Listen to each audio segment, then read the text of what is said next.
now that we know more about what treasures or what legions are, what can you do as a player in Bridgeworld?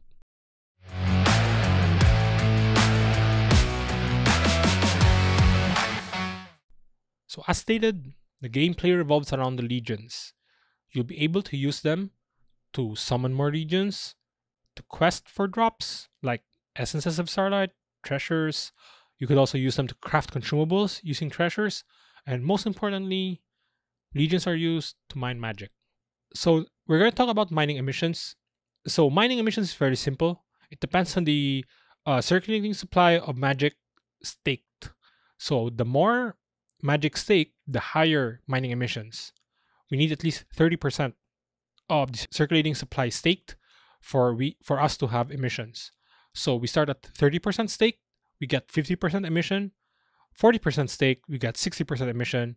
50% stake, we get 80% emission. And at 60% stake, we get 100% of the emissions.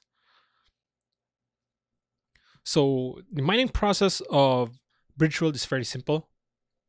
Users basically time lock the magic in the mine to gain access to emissions. NFTs, treasures, and consumables can also be staked to enhance mining powers. By NFTs, it meant legions. So we have 3 legions per wallet maximum. We have 20 treasures per wallet maximum. And for harvesters, we could add 5 consumables per harvester.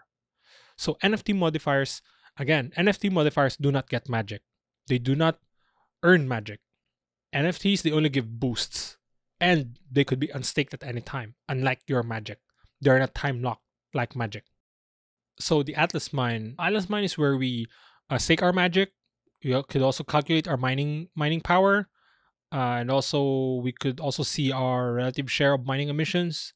So here we have our Timelock boost table, which basically says here that if we time lock it for 2 weeks, we have 10% boost. If we do 1 month time lock, we get 25% boost. 3 months for 80%, 6 months for 180%, and 12 months for 400%. So for example, we time lock 100 magic for 2 weeks. We basically, the Bridgeworld treats it as if we locked 110 magic. That's how they calculate our mining rewards. If we stake it for 12 months, Bridgeworld treats it as 400 magic with a 4 times boost. So do note that when unstaking your magic after the time lock, we have a vesting period of 7 days for a month, 14 days for 3 months, 30 days for 6 months, and 45 days for 12 months. There's no vesting period for the 2-week time lock, so there's that. So next, we're going to talk about NFT modifiers for the legions.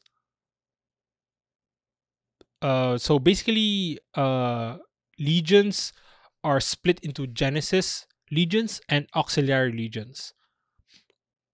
So Genesis Common has a 50% boost. A Genesis Special, which is the Riverman and the Numeraire, both of them are gotten on special circumstances. They are not minted normally like the other Genesis legions. So the next would be Genesis Uncommon, which gives a 100% boost, and Genesis Rare, which gives 200% boost, and also the rarest Genesis Legion of them all, the 1 of 1, which gives a 6 times boost. We also have our auxiliary legions, which are summoned legions by the Genesis legions. So a common auxiliary legion has a 5% boost. A uncommon auxiliary legion has a 10% boost. A rare one has a 25% boost.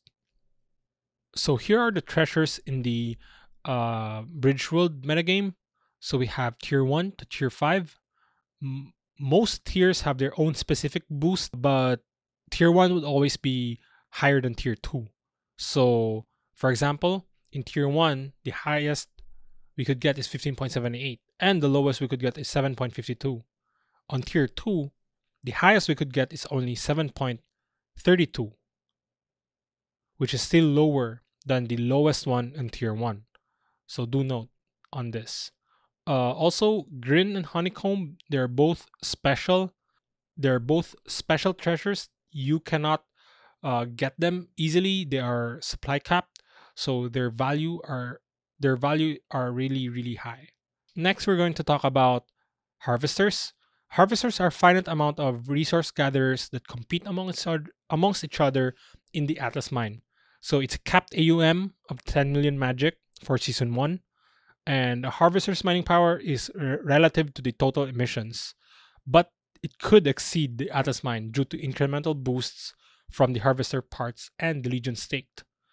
For example, a harvester with 500 parts and a high legion rank, you could see there it's more than 3 times a boost. A harvester with 500 parts would always yield higher emissions boost than a harvester with just 1 part. So to summarize, the mining power within a harvester is based on the magic amount staked, but the value can be modified based on the lock duration of magic, legions deposited, and treasures deposited. Also, the consumables deposited for the harvesters. The actual amount of magic rewards will then be relative to the total emissions generated by everyone.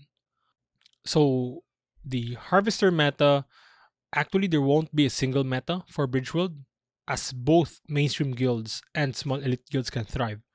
There would be guilds that are collectors, artisan, and crafters, where they would just do quests, craft what they want. They like the game for the game itself. There are also warmongers or the for hires, according to white paper. They're the ones who they love to do quests. They love to fight, and also the last one would be the strengths in numbers. They're those guilds that have basically lots of members. In the early stages, guilds that are best able to procure harvester parts or rapidly recruit new members may have the upper hand and secure large harvester emission boosts. However, there are AUM caps on harvesters. There will be a point at which guilds no longer benefit from recruiting more users and instead need to worry about the dilutions in their pools. So here's a table for the total harvester boost. You can see initially for a 500 part 1 legion, we have our 2x boost. For 500 parts with 2000 legions, it has a 3.2x boost. Meanwhile, a 0 part harvester with 1 legion basically gives you a 1x boost, but a 0 part with 2000 legion basically gives 1.6x boost. So a 500 part harvester basically gives a 2x difference to a 0 part one.